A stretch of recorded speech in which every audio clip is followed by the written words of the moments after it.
Hello friends, welcome to Snehithi channel. இன்றைக்கி ஒரு இன்ட்ரெஸ்டிங்கான டே. ஸோ அதை பற்றி பார்க்க போகிறோம். வாங்க வீடியோக்குள்ளே போகலாம். விஷ்ணுபதி புண்ணிய காலம் தான் இன்றைக்கி. February 13, 2026 மாசி 1 வெள்ளிக்கிழமை. சூரியன் ஒரு ராசியிலிருந்து மற்றொரு ராசிக்கு பெயரும் அந்த கிழமை விஷ்ணுபதி புண்ணிய காலம் எனப்படுகிறார்கள். வைகாசி 1, ஆவணி 1, கார்த்திகை 1, மாசி 1.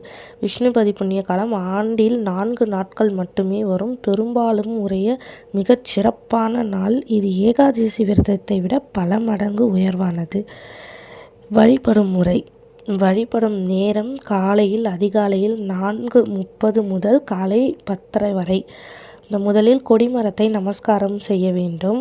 கொடிமரம் முதல் கருவறை வரை 27 முறை வலம் வர வேண்டும். ஏதேனும் 27 பூக்களை கையில் வைத்து கொண்டு ஒவ்வொரு சுற்றுக்கும் ஒரு பூவை கொடிமரத்தில் சமர்ப்பிக்க வேண்டும்.